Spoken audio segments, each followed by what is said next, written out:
यदा यदा हि धर्मस्य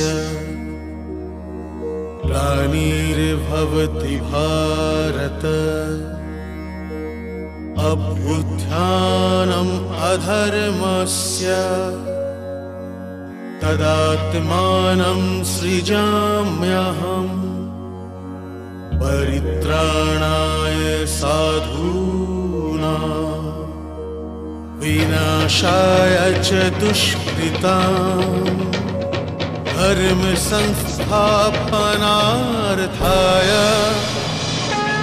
संभवामि युगे युगे।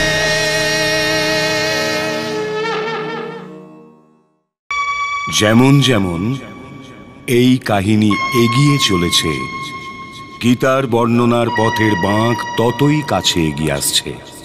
ঠিক তেমন ভাবেই আমার কাছে বলার অনেক কথা কম হয়ে যাচ্ছে। এই কারণে যা কিছু ও বলবে সেটা ও ছাড়া আর কেউ বলতেই পারবে না। কিন্তু দুঃখ তো হলো এটাই যে আমি কেবল সামনের দিকেই দেখতে পাই। এই জন্য দেখতে পাচ্ছি আজ থেকে সুদূর ভবিষ্যতে কয়েক সহস্র যুগের ওপারে বসে থাকা শতাব্দী এই শ্রী গোবিন্দর বাক্যকে পুস্তক বানিয়ে মাথার ওপর তো রাখবে, কিন্তু ওর কথা মানবে নাকি মানবে না এটা আমি এখনো বলতে পারবো না। এমনই অনেক অসম্পূর্ণ বাক্যেরও এই পরিণাম হতে চলেছে। ধর্ম সংকুচিত হয়ে যাবে আর লোকেরা কর্ম আর কর্তব্যের মতন শব্দকে তো মনে রাখবে, কিন্তু অর্থকে এরা ভুলে যাবে। এদের নিজের নিহিত স্বার্থের চোরাবালিতে ফেলে দেবে। আর আমি তখনও আজকের মতন অসহায় দাঁড়িয়ে সব কিছু দেখতে থাকব, কারণ আমি তো সময় চক্র। হস্তক্ষেপ করতে পারি না, আশীর্বাদ দিতে পারি না, অভিশাপ দিতে পারি না। আর যদি আমার হস্তক্ষেপের অধিকার থেকে থাকতো তবে আমি গঙ্গাপুত্র দেবব্রতর জিভের উপর আঙুল রেখে দিতাম আর ওকে বলতাম যে পিতৃমোহতে পড়ে গিয়ে এই প্রতিজ্ঞা করো না। যা কিছু ঘটে চলেছে এটা ওই প্রতিজ্ঞার পরিণাম। কারণ যে অর্জুন ছেলেবেলায় নিজের জ্যেষ্ঠ পিতামহর কোলে প্রায়ই বসে থাকত আর গুরুশ্রেষ্ঠ দ্রোণাচার্যর থেকে আশীর্বাদ নিয়ে থাকত, সেই অর্জুন আজ ওই জ্যেষ্ঠ পিতামহ আর সেই গুরুশ্রেষ্ঠর ওপর বাণ নিক্ষেপ করতে চলেছে। আমি তো যুবরাজ দুর্যোধনকে কোথাও দেখতেই পাচ্ছি না। হয়তো ও আমাদের গরুগুলোকে নিয়ে দক্ষিণের দিকে চলে গেছে। তবে ওখানে চলুন, অনুসরণ করুন ওকে। যথা আজ্ঞা। গঙ্গাপুত্র, অর্জুন তো সোজা দুর্যোধনের খোঁজে এগিয়ে যাচ্ছে। ওকে আটকান কুলগুরু। ওকে আমাদের পক্ষে একা আটকানো সম্ভব নয় গঙ্গাপুত্র।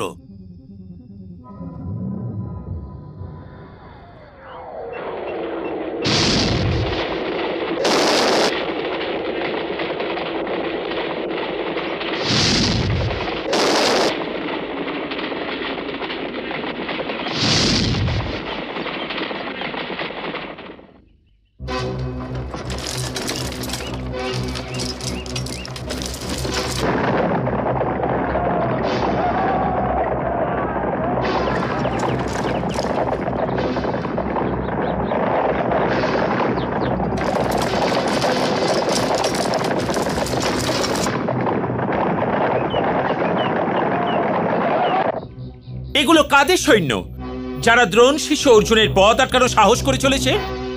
সাবধান!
যুবরাজ, চলুন ওইদিকে। যথা আজ্ঞা।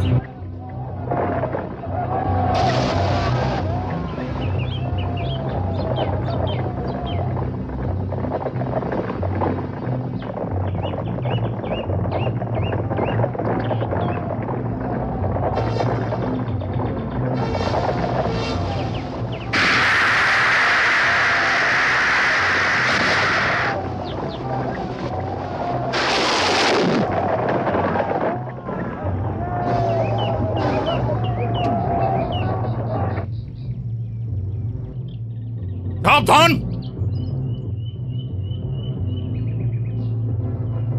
তোমার থেকে সাবধান? তোমার সাথে যুদ্ধ করাটা তো আমার জন্য অপমানের বিষয় সুতপুত্র।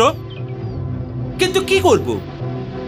তোমার জিভকে সেলাই করার প্রতিজ্ঞা নিয়ে রেখেছি আমি, আর আমি নিজের প্রতিজ্ঞা অবশ্যই পালন করব।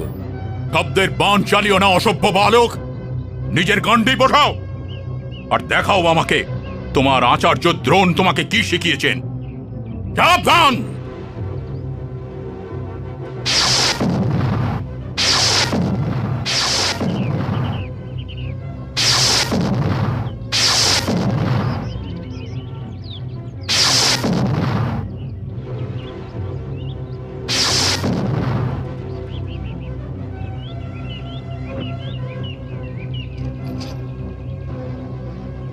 পালিও না কাপুরুষ, পালিও না!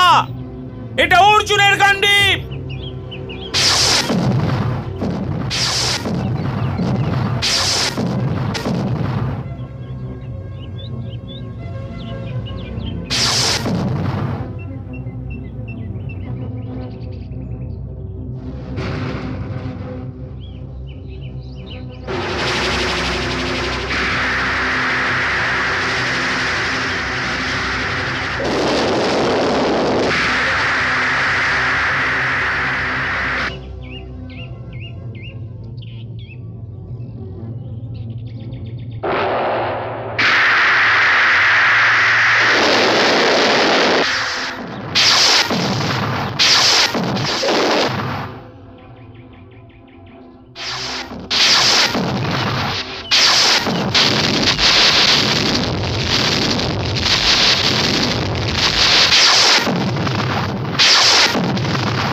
দুঃশাসন, পাঞ্চালী, এইটা তোমার কেশের জন্য না। যদি আমি এই দুষ্টকে মেরে দিই, তবে মেজ ভ্রাতাশ্রীর প্রতিজ্ঞার কি হবে?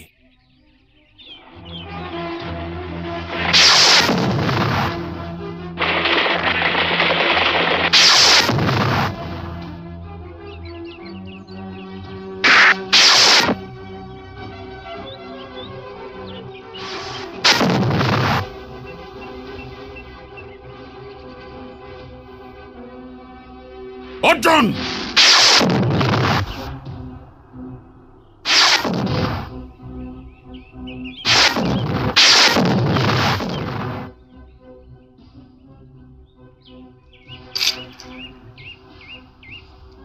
নিজের আঘাত থেকে বয়ে যাওয়া এই রক্তকে প্রণাম করুন যুবরাজ। আজ আপনি তরুণ হয়ে গেলেন।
এটা কোন ধরনের বান?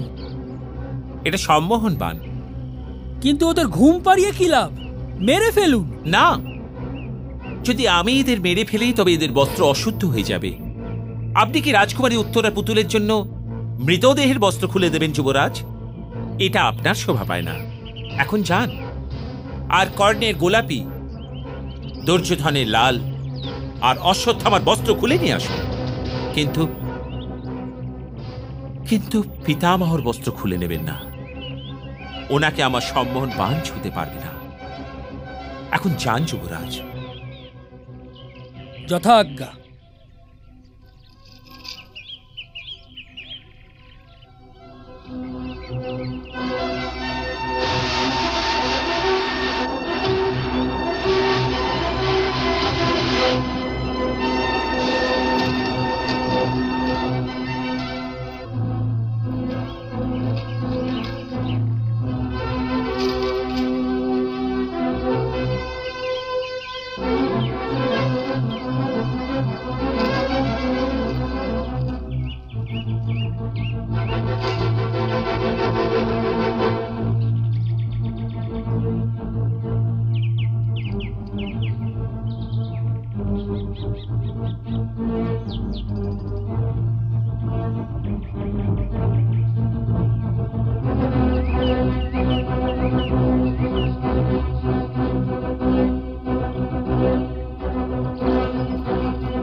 এখন তো ওদের হত্যা করতে কোনো বাধাই নেই। ওদের বস্ত্র নিয়ে এসছি। বাধা তো এখনো আছে যুবরাজ। এখন মর্যাদার বাধা রয়েছে। মূর্ছিত যোদ্ধাদের হত্যা একজন ক্ষত্রিয়র মর্যাদা নয়। এরা যারা মূর্ছিত হয়ে রয়েছেন, এরা এমন যোদ্ধা ভবিষ্যৎ যুগেও কমই জন্ম নেবে। আমি এটা চাইছি না যে কাল ইতিহাস অর্জুনের ওপর এই দোষারোপ করবে যে উনি দিব্যাস্ত্রের সহায়তায় মূর্ছিত করার পর তাদের বধ করে দিয়েছেন। যদি আমার আপনার চিন্তা না হতো যুবরাজ, ওদের কখনোই মূর্ছিত করতাম না। এই জন্য এখনই রাজধানী ফিরে চলুন। যদি মহারাজ ফিরে আসেন তবে উনি আপনার কথা চিন্তা করবেন।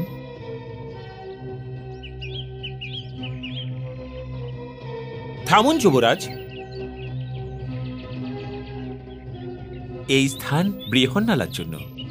এখন আপনি নিজের স্থান গ্রহণ করুন। আপনার পরিচয় পেয়ে যাওয়ার পর আমি এমন করতে পারি না। হে দ্রোণ শিষ্য, আমাকে নিজের সারথি থাকতে দিন। না যুবরাজ, এটা উচিত নয়। যদি মহারাজ এটা জানতে পারেন যে উনি পাণ্ডবদের কাছে সেবা নিয়ে চলেছেন, তবে এই কথা শুনলে ওনার মৃত্যুও হতে পারে। এই যুদ্ধ আপনি জিতেছেন যুবরাজ, যুদ্ধ আপনিই জিতেছেন।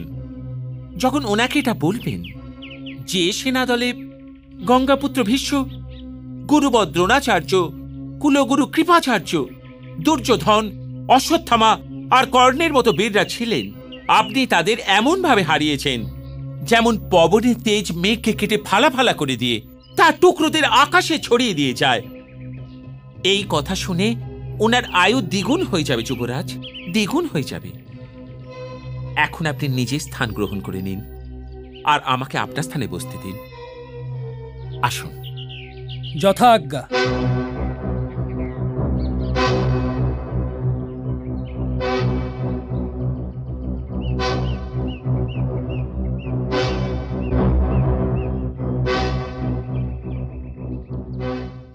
চলুন দ্রোণ শিষ্য অর্জুন। হ্যাঁ, কিন্তু আমাদের আপনার রথে করে ফিরতে হবে, আর এই অস্ত্রশস্ত্র ওই বৃক্ষের উপর রাখতে হবে। যথা আজ্ঞা। পিতাশ্রী কি এটা মেনে নেবেন যে আমি কুরুসেনাদের পরাজিত করেছি? উনি খুবই স্নেহপরায়ণ, উনি নিশ্চয়ই মানবেন। লোকেরা যখন বলে যে আমি বড়ই বলবান, এইটা শুনে আমার হাসি পেয়ে যায়। কারণ আমি তো শক্তি আর অশক্তির বহু দূরে দাঁড়িয়ে আছি।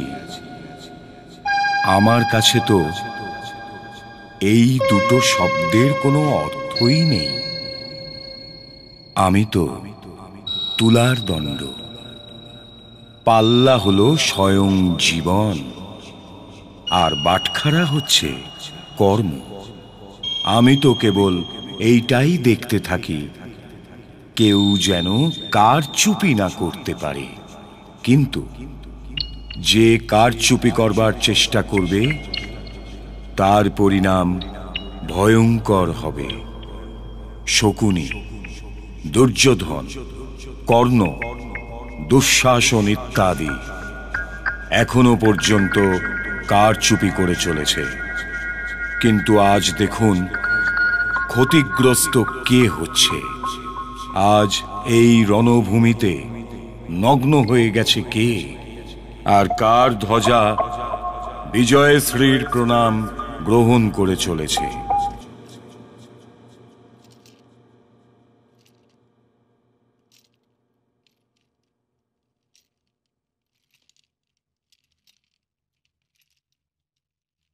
এখনো পর্যন্ত গুপ্তচররা ফিরে আসেনি। কুমারের একলা যাওয়াটা উচিত হয়নি। তুমি যেতে দিলি বা কেন ওকে? আমার মন বলছে। তুমি কি এটা জানতে না যে কুরু সেনাদের সাথে কোন কোন যোদ্ধা আসবেন? ভীষ্ম, দ্রোণাচার্য, কৃপাচার্য, আর এদের একজনের সাথেও ইন্দ্র পর্যন্ত যুদ্ধে সাহস পাবেন না। আর ওই সেনাদের সাথে হয়তো 3 জনই এসে থাকবেন। আপনি যুবরাজের জন্য চিন্তিত হবেন না মহারাজ। কুমারের বিজয়ী হয়ে ফেরবার শুভ সংবাদের প্রতীক্ষা করুন। বৃহন্নলা ও হারাবে গঙ্গাপুত্র ভীষ্মকে, দ্রোণাচার্যকে, কৃপাচার্যকে, দুর্যোধনকে। তুমি পাগল হয়ে যাওনি তো কঙ্ক? বৃহন্নলা কোনো সাধারণ ব্যক্তি নয় মহারাজ। ও তো ক্লীব, নপুংসক। ও তো সম্পূর্ণ ব্যক্তিই নয়। ওই অসম্পূর্ণ ব্যক্তি আমার পুত্রকে কি রক্ষা করবে? রাজভবনের সমস্ত দ্বীপ নিভিয়ে দেওয়া হোক, কারণ আমি আমার পুত্রের চিন্তাতে রয়েছি। শুভেচ্ছা নিন মহারাজ, শুভেচ্ছা নিন। আমি তো মুক্ত হীরের মালা নেব। কোন কথা শুভেচ্ছা, মূর্খ? কি সংবাদ নিয়ে এসেছো? এই সংবাদ কি আমার পুত্রের বীর গতি প্রাপ্ত হবার? যুবরাজ যুদ্ধ জয় করে ফিরছেন মহারাজ। যুদ্ধ জয় করে? কি বলছো তুমি? ও ঠিক কথাই বলছে মহারাজ। বৃহন্নলা যে সাথে ছিল যুবরাজের। আবার ওই বৃহন্নলা? তোমাকে এই সংবাদ কে দিয়েছে? সারা নগর এই শুভ সংবাদে মেতে উঠে হোলি খেলছে মহারাজ। মহারাজের জয় হোক। শুনেছো তুমি? কুমার কুরুসেনাকে পরাজিত করে দিয়েছে। বৃহন্নলা তো বিজয়ের ধ্বজা মহারাজ। রাজভবনের দিকে এগিয়ে আসা পথের ওপর পতাকা লাগানো হোক। দেবী দেবতাদের মূর্তিগুলোকে ফুলের মালা দিয়ে সুসজ্জিত করে দেওয়া হোক। মৎস্য দেশের যোদ্ধা, রাজ পরিবারের সমস্ত সদস্য, গায়ক, নর্তক কুমারকে স্বাগত জানাতে যাক, আর ওকে সোজা আমার কাছে নিয়ে আসুক, যাতে আমি নিজের বিজয়ী পুত্রের মাথার উপর চুম্বন দিতে পারি। উত্তরাকে বলা হোক সেও নিজের প্রিয় অনুজের স্বাগতর জন্য রাজভবনের দ্বারে অপেক্ষা করুক। শৈলেন্দ্রে, পাশা আনো। যথাজ্ঞা মহারাজ। পুত্রের না আসা পর্যন্ত আমি কঙ্কর সাথে বসে পাশা খেলব। মাদকতা আর পাশার কোনো মিলই নেই মহারাজ। মাদকতা? আনন্দে নিজের এক বিশেষ ঘোর হয়ে থাকে মহারাজ। তুমি এটাই ভেবে চলেছ না যে আজ তুমি আমাকে হারিয়ে দেবে? আমি আজ তোমার কাছে হারার জন্য খেলতে চাইছি কঙ্ক, কারণ যুদ্ধতে যে তুমি আমার সহায়তা করেছিলে তার জন্য তুমি কোনো পারিশ্রমিক নাওনি। আজ পাশাতে আমার পরাজয়ই তোমার পারিশ্রমিক হবে। যথাজ্ঞা মহারাজ। বসো কঙ্ক। আমি এটা ভেবে ভেবেই আনন্দে আটখানা হচ্ছি কঙ্ক, যে আমার পুত্র ভীষ্ম পিতামহের সেনাকে পরাজিত করে দিয়েছে। বৃহন্নলার মতো সারথি থাকলে বিজয়ের বিষয়ে আশ্চর্য হওয়া উচিত নয় মহারাজ। এই ব্রাহ্মণ, ওই নপুংসকের সাথে আমার পুত্রের তুলনা করে চলেছ? ভীষ্ম, দ্রোণাচার্য, কৃপাচার্য, অশ্বত্থামা আর কর্ণের মতন যোদ্ধাকে ওই নপুংসক, ওই ক্লীব পরাজিত করবে? বৃহন্নলার সাথে তো রাজকুমারের তুলনা হতেই পারে না মহারাজ। এটা কি করছো? মহারাজের জয় হোক। যুবরাজ রাজভবনে প্রবেশ করেছেন, রাজকুমারী ওনাকে বরণ করছেন। শোনো, একটা কাজ করো, কুমারের সাথে অর্জুন যেন এখানে না আসে, কারণ তুমি তো জানোই যে ও আমার গড়িয়ে পড়া রক্ত দেখতে পারবে না। ও মহারাজকে মেরেই ফেলবে। যাও, চলে যাও।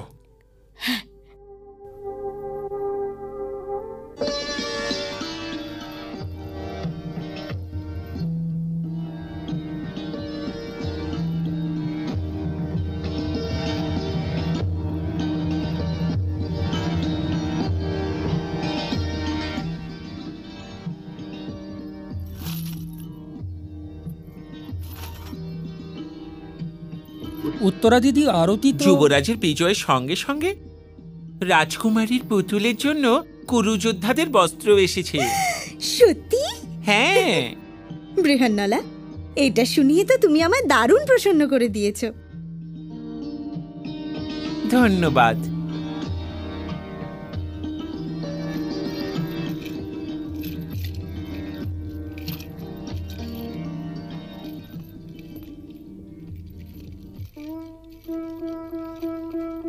আপনি কেমন আছেন? তুমি কেমন আছো শৈলেন্দ্রী?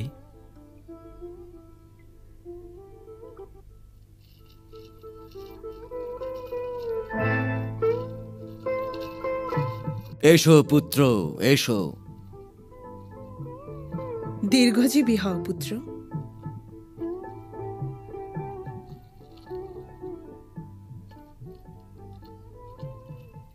পিতাশ্রী, এনার কি হয়েছে?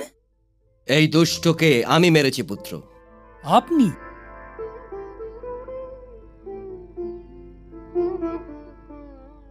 আমি মহারাজের তরফ থেকে ক্ষমা চাইছি।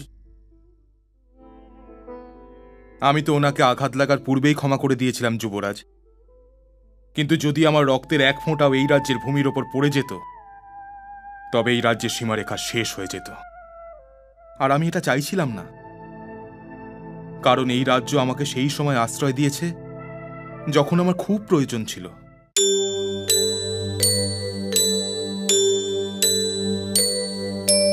যখন রক্ত ধর্মের পড়ে হয় ধরিত্রীর নাশ, শৈরিন্দ্রিতাই এগিয়ে আসে নিয়ে ধর্ম বিশ্বাস,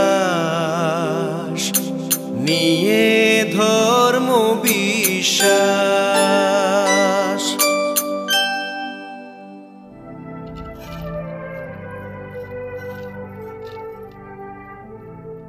প্রণাম মহারানী। প্রণাম মহারাজ।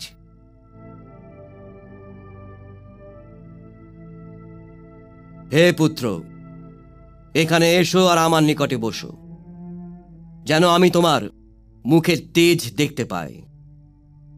আমাকে বিস্তারিতভাবে বলো যে পিতামহ ভীষ্ম, দ্রোণাচার্য, কৃপাচার্যের মতন মহারথী তোমার বাণের বর্ষা থেকে পালিয়ে যাবার সময় কেমন দেখাচ্ছিল, আর ওই কর্ণ যে একই সাথে হাজার হাজার বাণ চালাতে পারে তোমার সাথে কিভাবে লড়ল?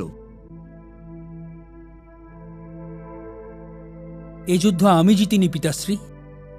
আমি তো বসন্ত ঋতুর ঝরে যাওয়া কোনো এক পাতার মতন রণভূমি থেকে পাখনা লাগিয়ে পালিয়ে যাচ্ছিলাম। তারপর এক দেবপুত্র আমাকে রথে বসালেন, আমাকে নিজের সারথি বানালেন, আর আমার বদলে উনি কুরুসেনাদের সঙ্গে যুদ্ধ করলেন। হে পিতাশ্রী, এগুলো ওনার ধনুক থেকে বেরোনো বাণ ছিল, যারা ভীষ্ম, দ্রোণাচার্য, কৃপাচার্য, অশ্বত্থামা আর কর্ণর মতো যোদ্ধাদের হারিয়ে দিয়েছে। এই বিজয় ওনারই পিতাশ্রী, আমার নয়। আর এটাই হলো সত্য, সম্পূর্ণ সত্য। তবে ওই মহাযোদ্ধা কোথায় আছেন পুত্র, যিনি তোমাকে আর আমার রাজ্যের রক্ষা করেছেন? ওনার প্রতি কৃতজ্ঞতা জানানো আমার কর্তব্য।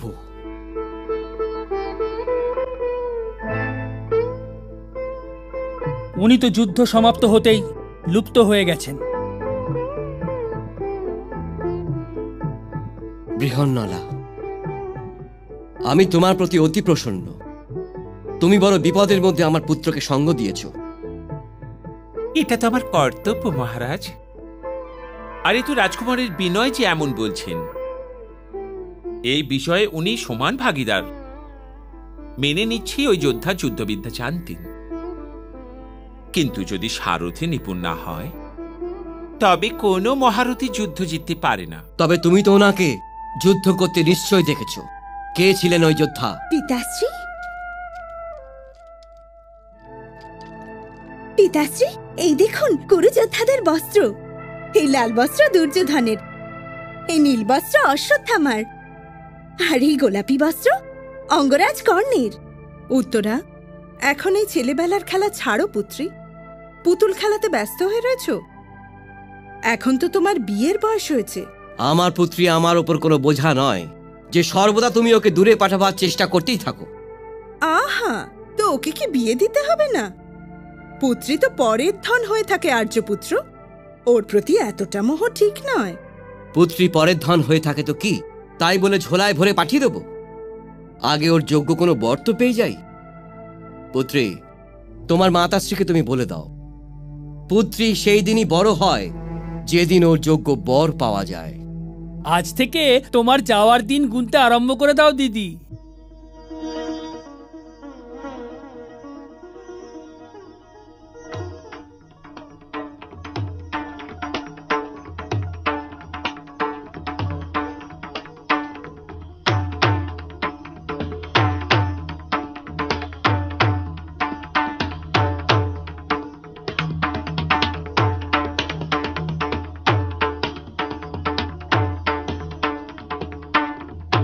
প্রণাম।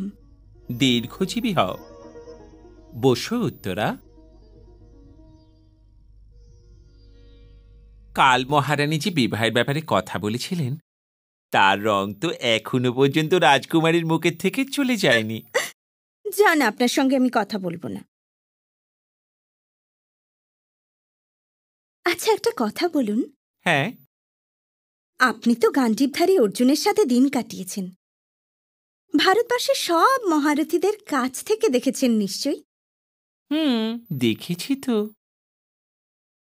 তবে এটা বলুন, যদি আমার স্বয়ম্বর হয় তবে আমার বরমালাযোগ্য কে হবেন? যাকে ভালো লাগবে। ভারতবর্ষ তো যোদ্ধাদের দেশ রাজকুমারী। এটা জিজ্ঞাসা করো না যে তোমার বড়মালা যোগ্য কার গলা হবে, এটা জিজ্ঞাসা করো যে তোমার বড়মালা কার গলা যোগ্য হবে।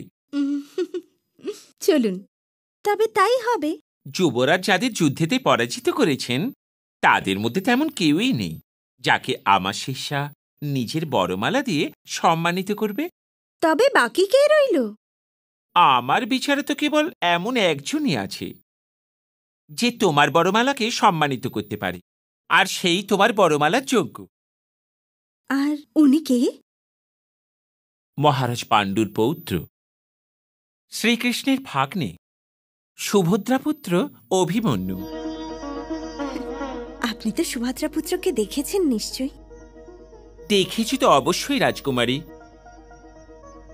কিন্তু তখনও অনেক ছোট ছিল। 13 বছর হয়েছে সুভদ্রাপুত্রকে দেখেছি। 13 বছর।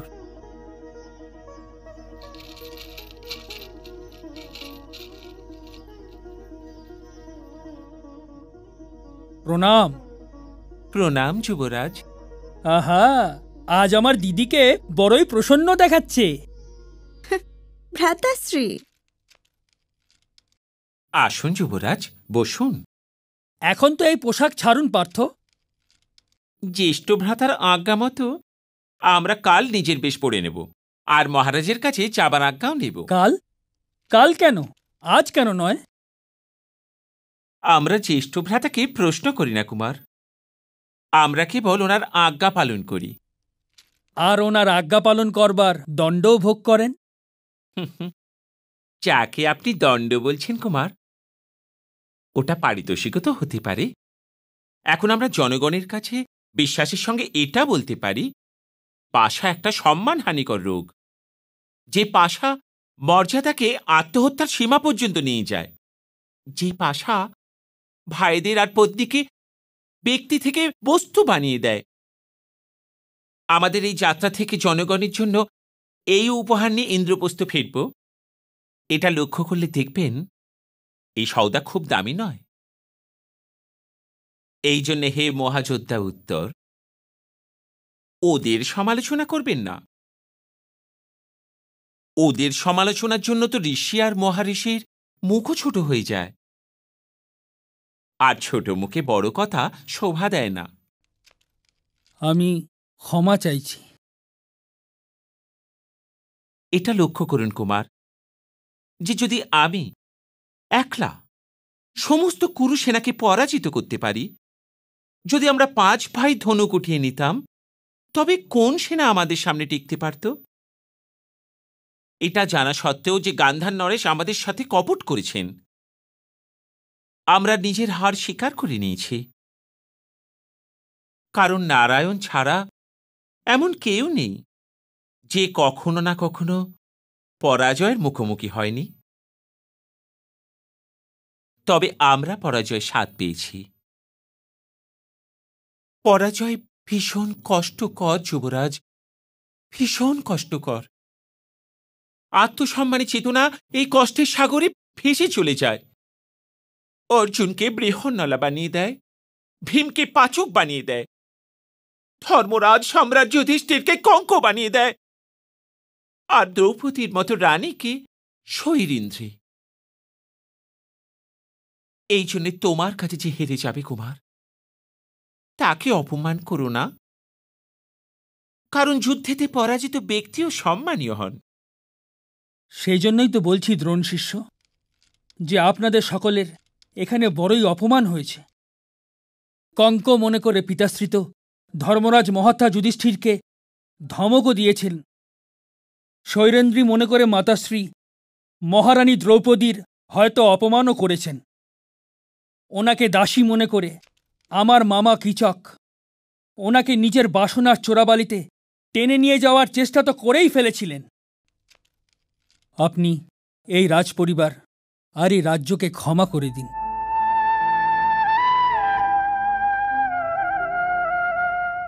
যে রাজ্যতে আমরা আশ্রয় পেয়েছি কুমার, ওই রাজ্য আমাদের জন্য সর্বদাই সম্মানের। কিন্তু আপনি রাজা হতে যাচ্ছেন, তাই মনে রাখবেন যে একজন দাসী ও নারী আর আত্মসম্মানের উপর কোনো দাসীর অধিকার মহারানীর অধিকারের চেয়ে কম হয় না। দাস কিংবা দাসী হওয়া তো কেবল দুর্ভাগ্য হয়ে থাকে, তাই কাউকে কেবল তার দুর্ভাগ্যের জন্য তিরস্কার করাটা স্বয়ং বিধাতা তিরস্কার হয়। এই জন্য নিজের দাস দাসীদের সাথে সর্বদা ভালো ব্যবহার করবেন। কিন্তু আপনি কি জানেন যে আজ যে দাস ও কাল কে ছিল? ভগবান না করুন আপনাকে ওই দিন না দেখতে হয় যেটা আমরা দেখেছি। ভূমিপতি মহারাজ ধীরাজ উপস্থিত হচ্ছেন।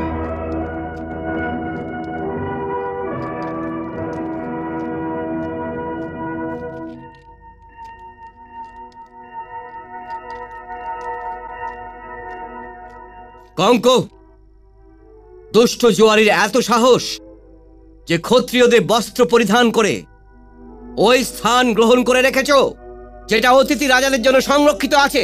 পিতাশ্রী, এনার স্থান গ্রহণ করাতে এই রাজসভার মান বেড়ে গিয়েছে। যুবরাজ, যুবরাজ ঠিক বলছেন মহারাজ। আপনি যে ব্যক্তিকে এই স্থান গ্রহণ করতে বাধা দিচ্ছেন উনি তো ওই মহাত্মা। যদি ইন্দ্রের সিংহাসনের ওপর বিরাজমান হয়ে যান তবে স্বয়ং ইন্দ্র ওনার কৃতজ্ঞতা স্বীকার করবেন যে উনি ওনার সিংহাসনের ওপর বিরাজ হয়েছেন, ওনার সিংহাসনের মান বাড়িয়েছেন। এনার এই রাজসভাতে থাকা এই রাজসভার জন্য গৌরবের কথা, কারণ উনি জ্যেষ্ঠ কুন্তিপুত্র সম্রাট যুধিষ্ঠির মহারাজ। সম্রাট যুধিষ্ঠির।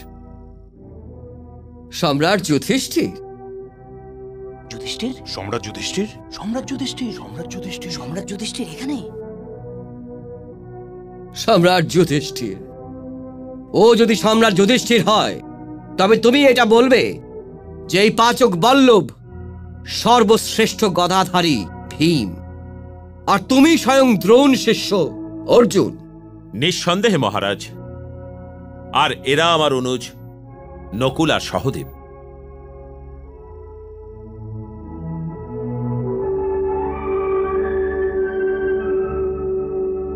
আপনার প্রতি নিজের আন্তরিক কৃতজ্ঞতা স্বীকার না করে চলে যাওয়া আমরা উচিত মনে করিনি মহারাজ।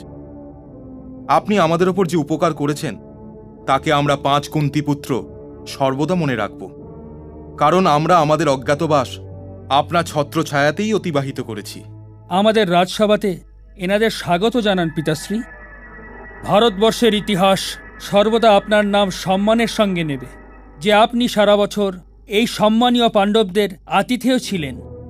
যদি এরা পাণ্ডব হয় তবে মহারানী দ্রৌপদী কোথায়? মাতাশ্রীর প্রসাধিকার রূপে আপনি ওনাকে সারা বছর দেখেছেন পিতাশ্রী। হে জ্যেষ্ঠ কুন্তিপুত্র, হে ধর্মরাজ, হে রাজশ্রী, হে সম্রাট যুধিষ্ঠির, অজান্তেই আপনাকে কঙ্ক মনে করে আমি রোজ আপনাকে অপমান করেছি। মহারানী দ্রৌপদীকে শৈলেন্দ্রী মনে করে অপমান করেছি, আপনার মহারথী ভাইদের অপমান করেছি। আপনি দয়া আর ধর্মের প্রতিবিম্ব। আমাকে ক্ষমা করুন মহারাজ, আমাকে ক্ষমা করুন। আপনি এখানে নয়, বরং ওই রাজ সিংহাসনের উপর বিরাজ করুন, কারণ এই রাজসভাতে কেবল ওটা এমনই এক স্থান যেখানে একমাত্র আপনি বিরাজ করতে পারেন। আমার বিনম্র নিবেদন স্বীকার করুন সম্রাট যুধিষ্ঠির, স্বীকার করুন। হে রাজন, ও ক্ষত্রিয় হতেই পারে না যে নিজের আশ্রয়দাতা রাজ্যসভাতে স্বয়ং তার সিংহাসনের ওপর বসে পড়ে। ওটা আপনারই স্থান, নিজের স্থান গ্রহণ করুন মহারাজ। কিছু না কিছু তো আপনাকে গ্রহণ করতেই হবে সম্রাট। আমরা 5 ভাই আপনার স্নেহ গ্রহণ করেই ফেলেছি রাজন। হে সম্রাট, দ্রোণ শিষ্য আমার পুত্রের জীবন রক্ষা করেছেন, সেই জন্য আমি খুশি হয়ে আমার হস্তাক্ষর রূপে আমার পুত্রীকে ওনাকে উপহার দেবার সৌভাগ্য প্রাপ্ত করতে চাইছি। উত্তরা? উত্তরা আমার শিষ্যা মহারাজ, আমার শিষ্যা। ওকে আমি সর্বদা নিজের কন্যা রূপে দেখেছি, কিন্তু আমি আপনার পুরস্কার অস্বীকার করতে পারবো না। যদি রাজকুমারীর কোনো আপত্তি না থাকে তবে আমি ওকে পুত্রবধূর রূপে স্বীকার করে নিচ্ছি। আমার পুত্র শ্রীকৃষ্ণের পরম প্রিয় পাত্র। আর হে রাজন, যদি সংসারের সব মহারথী একত্রিত হয়ে যান তবু আমার পুত্র অভিমন্যুকে ওই সকল মহারথীদের মধ্যে ওর তেজের জন্য দূর থেকেই চেনা যাবে, দূর থেকে।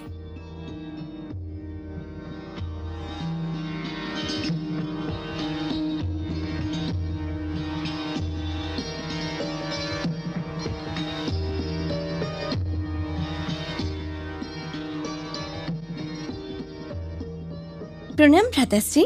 সৌভাগ্যবতী হও। এই সমস্ত কক্ষের মধ্যে তুমি আভূষণ কেন ছড়িয়ে রেখেছ সুভদ্রা? কেন ভ্রাতা আপনাকে বলেননি?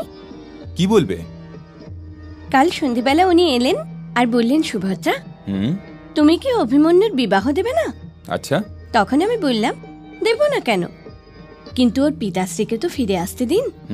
তখন বললেন, তোমার আর পার্থর মাঝে তো আমি পড়ব না, কিন্তু তুমি নিজের পুত্রবধূর জন্য আভূষণ তো বাছাই করা আরম্ভ করো। কি জানি কবে পার্থর পত্র এসে যায় যে অভিমন্যুকে নিয়ে চলে এসো, ওর বিবাহ দেয়া হবে। এই সমস্ত আভূষণ তো আমি আমার পুত্রবধূর জন্য ইন্দ্রপ্রস্থ থেকে বানিয়ে নিয়ে এসেছি দাদা। আচ্ছা, তবে এর অর্থ এই হলো যে ও এই খবর আমার আগেই পেয়ে গেছে। খবর কিসের দাদা? আজই অর্জুনের পত্র এসে পৌঁছেছে যে মৎস্য নরেশের পুত্রী সৌভাগ্যকাঙ্ক্ষিনী উত্তরার সাথে অভিমন্যুর বিয়ের লগ্ন স্থির হয়ে গিয়েছে। আর সম্রাট যুধিষ্ঠির ভারতবর্ষের সমস্ত রাজাদের আমন্ত্রণও করেছেন। কি, হস্তিনাপুরের সবাইকেও? অবশ্যই করেছেন, হয়তো ওরা একই পরিবারের। বিবাহ হবে অভিমন্যুরি,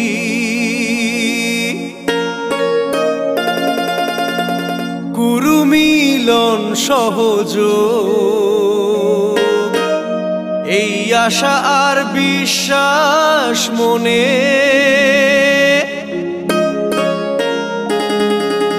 সম্পর্ক মধুর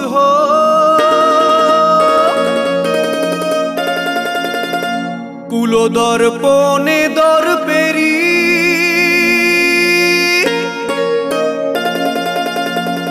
যখন পড়েছে প্রহার,